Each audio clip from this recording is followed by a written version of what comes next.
Hello दोस्तों, स्वागत है आप सभी का इस पर्टिकुलर सेशन में। यहाँ पर हम 50 डेज जो हमारे जेआईबी एग्जाम से पहले रिमेनिंग है उसमें उस टाइम का हम बेस्ट यूटिलाइजेशन कैसे कर सकते हैं टू गेन 50 मार्क्स, ये हम देख रहे हैं। And this is day 25 of our IE and IFS Indian economy Indian financial system का जो हमारा पहला पेपर होने वाला है on the 20th of October. ठीक है, तो उससे पहले टाइम जो हमारे पास उसका बेस्ट यूटिलाइजेशन करने के लिए ये सीरीज हम लेकर आए। यहाँ पर हम डिस्कस करते हैं मोस्ट इंपॉर्टेंट टॉपिक्स जिनसे क्वेश्चंस प्रीवियसली पूछे गए हैं and which kind of questions have been asked, वो भी डिस्कस करते हैं। साथ में कैसा क्वेश्चन पूछा जा सकता है, that is also discussed. So holistic हमारी प्रिपरेशन हो रही है of all the chapters. Few unimportant things उनको हम अवॉइड कर रहे हैं बिकॉज हमारे पास ऑब्वियसली उतना टाइम तो है नहीं कि हम सब कुछ पढ़े। तो that is what is the aim of this particular session. ठीक है, यहाँ पर हम आपको, अगर आप चाहते हैं कि और भी comprehensive preparation and come time में जल्दी जल्दी अच्छी प्रिपरेशन आपकी हो, इसके लिए आपको हेल्प करने के लिए we have come up with our master course, जहाँ पर आपको चारों कंपोनेंट से related recorded videos, quiz, full length mock test, short notes as well as live classes provide किए जा रहे हैं। लिंक इसका डिस्क्रिप्शन में दिया हुआ है, you can join our master course. इसको आपको जल्दी से जल्दी ज्वाइन करना चाहिए बिकॉज JIB 75 कोड को यूज करते हुए 75% का डिस्काउंट आपको कोर्सेज पे मिल रहा है। साथ के साथ we also have the live crash course जो कि कंटिन्यूसली चल रहा है and you can be part of it. The latest batch जो है हमने लॉन्च कर दिया है, you can be part of it because इसमें आपको प्रोवाइड किया जा रहा है कि आप लाइव क्लासेस को वॉच करें, एमसीक्यूज जो क्विजेस अटेम्प्ट करें, फिर full length mock test attempt करें, एग्जाम से पहले शॉर्ट नोट्स के थ्रू आप रिविजन करें। ठीक है, तो इन लाइव क्लासेस को अगर आप लाइव देख नहीं पा रहे हैं तो आपको रिकॉर्डिंग भी प्रोवाइड की जाती है। So you can be part of this live classes also. Live जो है आपको पढ़ाया एंड आपके क्वेरीज को आंसर किया जा रहा है, right. So this is the next discussion chapter 20 का। ठीक है, हमारे मॉड्यूल सी में चैप्टर आता है एंड इसमें हम फाइनेंशियल सिस्टम जो इंडिया का है उसके एक ओवरव्यू लेते हैं। तो इसमें इंपॉर्टेंट कौन से टॉपिक्स है? First of all financial system होता क्या है, वाई इज कैपिटल रिक्वायर्ड, वो हम देखेंगे। फेजेस देखेंगे एंड प्रेजेंट स्टेटस क्या है वो देखेंगे। तो कैपिटल यानी कि मनी की रिक्वायरमेंट क्यों है? सबसे पहले तो सेविंग्स हम करते हैं और वो सेविंग्स एक्चुअली लोगों को चाहिए होती है because they need loans, they need money for investment. अब इसके साथ साथ इन ये तो इनफॉर्मल सिस्टम हो गया जो आप ऊपर देख रहे हैं, डायरेक्टली जो है मनी लेंडर आपको मनी दे रहा है। बट प्रेजेंटली क्या हो रहा है, इंटरमीडियरीज आ गए हैं, दैट इज वाई फाइनेंशियल, पहले जो है फाइनेंस था, अभी फाइनेंशियल सिस्टम बन गया है। इंटरमीडियरीज, ये पर्सन जिसके पास बहुत सारे पैसे, he will deposit is money in the bank, bank वाला अब आगे जो है लोन देगा टू द रिक्वायर्ड पर्सन। ठीक है, तो इंटरमीडियरी यहाँ पे बैंक है, बीच में आ गया है इंटरमीडियरी, दैट इज वाई। अब ये किस टाइप का इंटरमीडियरी? फाइनेंशियल, तो फाइनेंशियल सिस्टम का ये पार्ट बन जाते हैं और this is the formal financial system. ठीक है, तो we have understood the main difference between informal and formal. Now other feature related differences क्या है? सबसे पहले इनफॉर्मल सिस्टम की अगर हम बात करें, यहाँ पर रेगुलेटर्स नहीं है। आरबीआई इस चीज को रेगुलेट नहीं कर सकता कि भाई तुमको दूसरे पर्सन को कितने पैसे दिए। लॉज है ऑफ कोर्स, बट लीगली अगर दे रहे हैं तो RBI can not regulate this thing कि हाँ इतना ही देना है, ऐसे ही करना है।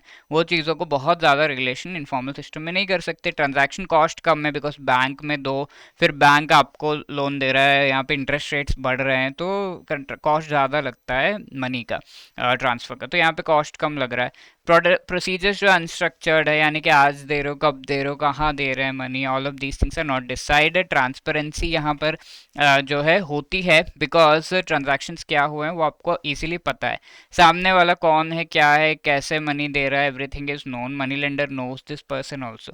अब यहाँ पर जो ये है मनी लेंडर है of course, but the loan is given by the bank, so इन दोनों के बीच का कोई भी कम्युनिकेशन नहीं है, तो they it is not transparent also. Banks जो है अपने हिसाब से चीज़ें करते हैं, इंटरेस्ट रेट इतना ही क्यों है, नथिंग ट्रांसपेरेंट। लो डिफॉल्ट रेट्स, ठीक है, डिफॉल्ट रेट्स यहाँ पे कम है बिकॉज डायरेक्ट कॉन्टैक्ट होता है और कई बार डराया धमकाया भी जाता है कि आप हमारा लोन नहीं दे रहे। ठीक है, एग्जाम्पल्स हम ऑलरेडी देख चुके हैं, चिट फंड्स हो गए, मनी लेंडर्स, फर्म्स, ब्रोकर्स हो गए। अब फॉर्मल फाइनेंशियल सिस्टम इंस्टीट्यूशनल है, रेगुलेटेड है, यानी कि ये जो हमारा फॉर्मल फाइनेंशियल सिस्टम, इसमें फाइनेंशियल इंस्टीट्यूशन है लाइक बैंक्स और उनको रेगुलेट किया जाता है लाइक बाय आरबीआई। एब्सोल्युटली। अब इसमें क्या क्या है, फाइनेंशियल इंस्टीट्यूशंस आपके आ जाते हैं, बैंक है, नॉन बैंक है। बैंक का मैंने बता दिया, non bank is every such entity जो कि बैंकिंग एक्टिविटीज शायद मोस्टली नहीं कर रहा है। रेगुलेटरी बॉडीज हो गए like RBI, IRDA, SEBI. RBI for banks, IRDA for insurance sector, SEBI for securities and exchanges sector यानी कि शेयर्स बॉन्ड्स के लिए। इंटरमीडियरीज यहाँ पर SBI, PNB and non intermediary है। फॉर एग्जांपल नाबार्ड, सिडबी की अगर हम बात करें तो वो क्या आपके और मेरे बीच में लोन लेने देने से रिलेटेड काम कर रहा है, डायरेक्टली तो नहीं, ठीक है। तो non intermediary financial instruments and market से फाइनली यहाँ पर asset products and liability products आपके एग्जिस्ट करते हैं। Asset mean something that gives profit. Mostly banks की अगर हम बात करें, बैंक्स की डिस्कशन कर रहे हैं हम, लोन एडवांस अगर आप दे रहे हैं तो उनको प्रॉफिट मिल रहा है। Investment, placement, derivatives. अब लायबिलिटी प्रोडक्ट्स कौन कौन से हैं, डिपॉजिट्स हो गया, रेमिटेंस। लायबिलिटी मीन्स बैंक जो है, जो भी पैसा ले रहा है, ऐसा पैसा जो कि जिस bank has to give extra money, ठीक है। 100 रुपीज़ डिपॉजिट ले रहे हैं, 2% इंटरेस्ट है, तो 1 or 2 रुपीज़ तो at the end of the day they have to give at the end of the maturity period, है ना। तो दैट इज लायबिलिटी। रेमिटेंस के लिए जो भी मनी लिया, इंश्योरेंस पॉलिसीज, म्यूचुअल फंड्स वगैरह में जो पैसे लिए गए हैं by the banks and other entities, ये सारे आपके लायबिलिटी प्रोडक्ट्स होते हैं, because you have to pay with a profit to the person who has given this money, ठीक है। तो ये सारे फाइनेंशियल सिस्टम का पार्ट होता है। Obviously financial intermediaries, instruments, markets इसके पार्ट हैं। तो इंटरमीडियरीज, रेगुलेटर्स, बैंक्स, ये सब हम देख चुके हैं, इंस्ट्रूमेंट्स देख चुके हैं। मार्केट्स अलग अलग टाइप के, मनी, फॉरेक्स, कैपिटल, इंश्योरेंस, ये सब markets. Please answer this question, अक्टूबर में पूछा हुआ है। Which among the following is not a regulatory body in India, ठीक है। वेरी सिंपल सा क्वेश्चन है। आरबीआई, सेबी, आरडीआई तो देखा हुआ है, बट रेरा पहले था, बट अभी रेगुलेटरी बॉडी नहीं है, ठीक है। तो that is way D will be the right answer यार, इजीली समझ में आ रहा है। Also this was one more question, which among the following is not a financial institution in India, ठीक है। तो फॉर्मल फाइनेंशियल इंस्टीट्यूशन, जब भी फाइनेंशियल इंस्टीट्यूशन कह रहे हैं, फॉर्मल सिस्टम का पार्ट है वो। एनबीएफसीज हैं, पेंशन फंड्स, म्यूचुअल फंड्स है, चिट फंड कंपनी नहीं है फाइनेंशियल इंस्टीट्यूशन, ठीक है। फॉर्मली रिकॉग्नाइज्ड फाइनेंशियल इंस्टीट्यूशन नहीं है, so A will be the right answer. Clear है। अब नेक्स्ट अगर हम देखें डिफरेंट फेजेस में हमारी जो डेवलपमेंट हुआ है फाइनेंशियल सिस्टम का, वो हुआ है। फेज वन में प्री इंडिपेंडेंस 1947 से पहले का फेज जो है वो फेज वन कहलाता है। तो ये फेजेस कौन से याद रखना आपको, एग्जाम में फेज वन, फेज टू ऐसे करके पूछ लेते हैं question. Phase one is before the independence 1947 से पहले का। फेज टू हमारा 47 से लेके 91 तक का टाइम आ जाता है। 91 क्योंकि इंपॉर्टेंट ईयर है, इस समय एलपीजी रिफॉर्म्स आए थे। Then 91 to 2010 is our phase three, and 2010 से प्रेजेंट का जो है वो फेज फोर है। तो फेज टू काफ़ी इंपॉर्टेंट हो जाते हैं, यहाँ पे बैंक नेशनलाइजेशन हुआ था। Phase three is from 91 to 2010। 2010 में फाइनेंशियल क्राइसिस इंटरनेशनल आया था, तो इस वजह से इसे इस ईयर से सेपरेट किया गया। तो phase one, phase two, phase three, phase four क्या है आपको पता होना चाहिए। फर्स्ट फेज में बैंक समर्ज हुए, बैंक ऑफ हिंदुस्तान, ये सारे, ठीक है। आप देख सकते हो टू इंपॉर्टेंट बैंक्स के नाम दिए हुए हैं, but they have stop there existence in particular years. तो यहाँ पे बैंक्स का जो है काफ़ी इश्यू चल रहा था, एस्टैब्लिश तो कर लो बट वो रन नहीं हो पाते थे। First bank in India was bank of Hindustan, 1770 में कैलकाटा में एस्टैब्लिश्ड।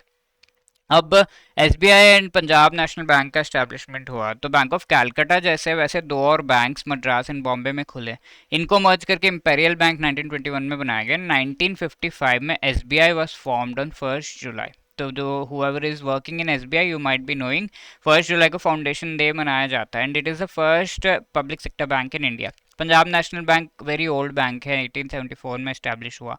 अब बॉम्बे स्टॉक एक्सचेंज को 1875 में लाया गया, एशिया के number one first stock exchange रही है ये।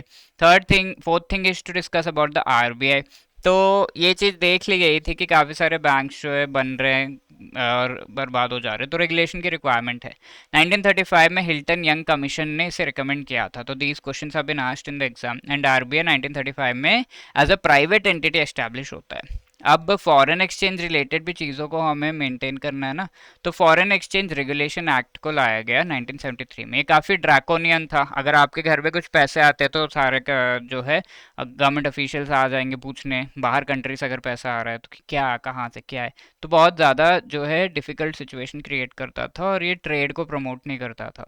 तो ये इनिशियल एक्ट था, तो ये लाया गया था डिफेंस ऑफ इंडिया रूल्स, यानी कि वर्ल्ड वॉर टू के टाइम पे इसके बारे में सोचा गया, एंड आगे जाके 73 में जब इंडिया को इंडिपेंडेंस मिल गया दिस वाज ब्रॉट।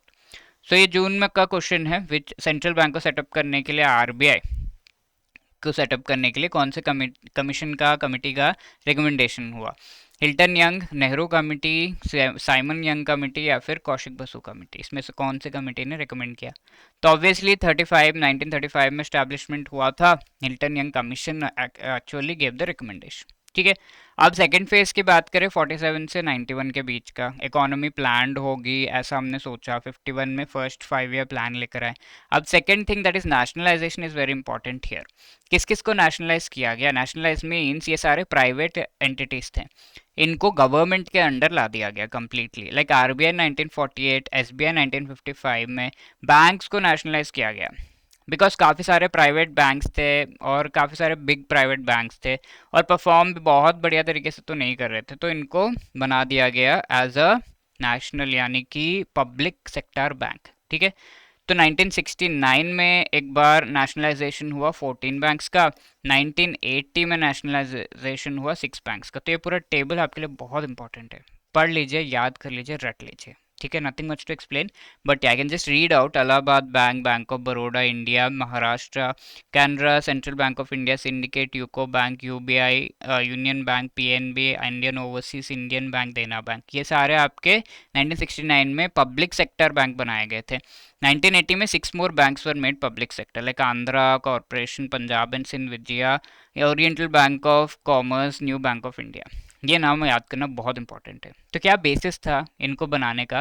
नेशनल यानी कि पब्लिक सेक्टर बैंक। तो इन 1969 अगर किसी बैंक का 50 करोड़ से ज़्यादा डिपॉजिट्स है, पब्लिक सेक्टर बना दो। 1980 में 200 करोड़ से ज़्यादा डिपॉजिट्स उनके पास है, तो पब्लिक सेक्टर बना दो। तो this was the thing. LIC को एक साल बाद आफ्टर एसबीआई 1956 में नेशनलाइज किया गया। 1972 में एलआईसी तो आया लाइफ इंश्योरेंस रिलेटेड, अब जनरल इंश्योरेंस रिलेटेड भी कंपनी लानी है। 1972 में general insurance corporation with its 4 subsidiaries लेकर आया गया। ठीक है, अब बैंक कई रिफॉर्म्स लाए थे, आरबीआई के इंस्टीट्यूशंस, आरबीआई के द्वारा कई इंस्टीट्यूशंस एस्टैब्लिश किए गए, लाइक आईडीबीआई बैंक्स 1964 में, नाबार्ड एग्जिम बैंक 82 में, एनएचबी 1988 में, सिडबी को 1990 में, रीजनल रूरल बैंक 75 में लाया गया। एंड जो भी आप मनी बैंक्स में डिपॉजिट करते हैं उसके साथ एक इंश्योरेंस जुड़ा हुआ होता है, सो दैट अगर बैंक के पास पैसे नहीं है आपका मनी रिटर्न करने के लिए एट एनी टाइम, इंश्योरेंस से वो पैसा निकाल के आपको दे सकते हैं। तो insurance initially was 1 lakh, and इससे रिलेटेड एक deposit insurance corporation of India DICGC को बनाया गया था। ठीक है, and next thing was to establish development financial institution. अब बैंक्स तो है पर वो लॉन्ग टर्म लोन इंफ्रास्ट्रक्चर के लिए 10 साल 25 साल का लोन तो नहीं दे पाएंगे, बिकॉज वो अपना पैसा नहीं फंसाना चाहते, तो स्पेशल इंस्टीट्यूशंस बना दो, वो लोन देंगे। These are just like banks but for the sake of infrastructure development financial institution.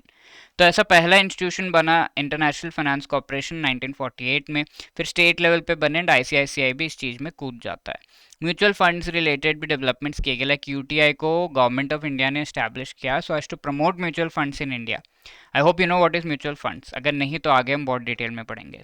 अब सेंसेक्स को लाया गया 1986 में, टॉप 100 जो कंपनीज उनके शेयर सेंसेक्स बीएससी का एक index which is called Sensex, उसमें लाए गए। ठीक है, तो this is the complete list of these banks, मैंने रीड आउट कर दिया है, तो इनको आपको याद करना है। ठीक है, शायद दिख नहीं रहा होगा तो I have just zoomed it now.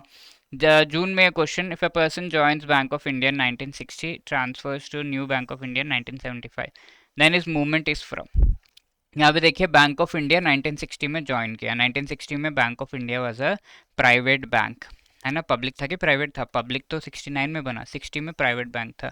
And then 1975 में वो न्यू बैंक ऑफ इंडिया में ज्वाइन कर लेता है। तो 1975 में न्यू बैंक ऑफ इंडिया एक प्राइवेट बैंक ही था, क्योंकि 1980 में नेशनलाइज किया गया। तो वो कैसे ट्रांसफ़र कर रहा है? Private to public, public to public, private to private, या प्राइवेट टू सॉरी ये दोनों सेम ही हो गए, पब्लिक टू प्राइवेट। ठीक है, पब्लिक टू प्राइवेट किस तरीके से ट्रांजेक्शन कर रहा है? So C isn't it, C private to private bank आपका इस तरीके से ट्रांजेक्शन कर रहा है, because both of these were private banks in the years that is mention. तो देख रहे हैं आप कितना डीपली क्वेश्चन पूछा हुआ है।